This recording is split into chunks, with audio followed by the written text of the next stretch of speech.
Alle Teilnehmer des Bühnenwettbewerbs sind gebeten, ihre Plätze auf den Tribünen einzunehmen, damit wir mit der Generalprobe beginnen können. Wir starten mit dem ersten Beitrag beim Läuten der Glocke. Die erste Gruppe wird direkt zur Bühne gebeten, genau wie die zweite, damit wir zügig vorankommen. Danke.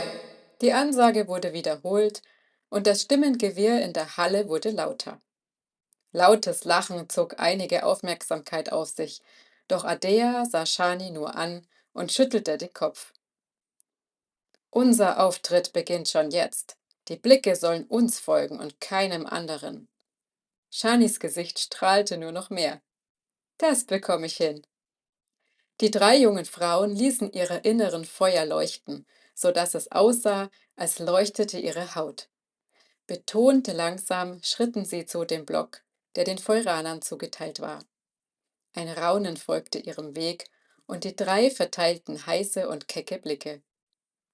Salika musste ihre Übelkeit unterdrücken. Sie war froh, dass Shani und Adea mit ihren starken inneren Feuern stets in ihrer Nähe waren, denn dadurch konnte sie ihre Aufmerksamkeit weg von dem Wassergeruch, der überall in der Luft lag, hin zum Feuer lenken.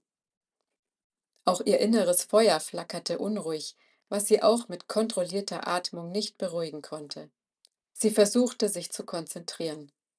Kaum waren sie auf ihren Plätzen angelangt, ertönte die Glocke erneut. Sie saßen nun auf der rechten Seite von der Bühne, neben ihnen der Block war gefüllt mit Terranern, der nächste mit Eronern, und ihnen gegenüber auf der linken Seite hatten die Waterlei Platz genommen. Salika konnte den Waterlei, der ihr geholfen hatte, nicht ausfindig machen. Die Entfernung war zwar groß, aber sie hatte geglaubt, dass sie einen schwarzhaarigen Waterlei schnell wiedergefunden hätte. Eine Wasserfarbe schmiegte sich an die nächste. Da waren graue, weiße, blaue und grüne Haare sowie alle Abstufungen dazwischen, aber auch keine dunklen. Da blitzte auf der Bühne ein Licht auf und es wurde ruhiger im Raum. Wo sitzen denn die aus dem Bewertungsstab? Sendete Shani ihren Schwestern gleichzeitig, um die Ruhe nicht zu stören. Die haben sich im Zuschauerraum verteilt, antwortete Adea und deutete auf die Bestuhlung, wo vereinzelt Elementarier Platz genommen hatten. Sie sahen zur Bühne. Salika kniff die Augen zusammen.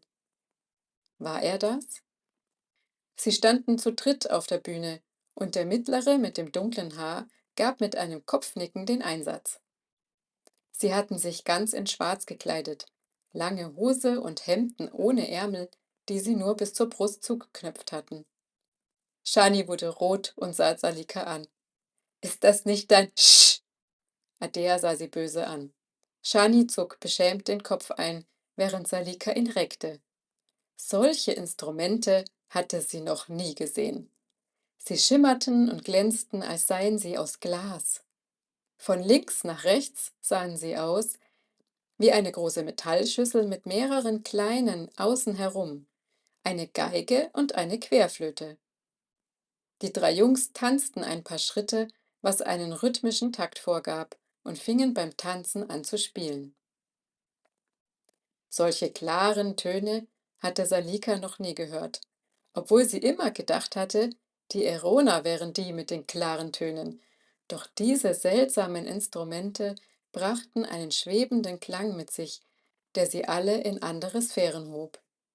Dann fing der Linke plötzlich an, seine große Schüssel zu schwenken, bis das Wasser daraus herausschwappte.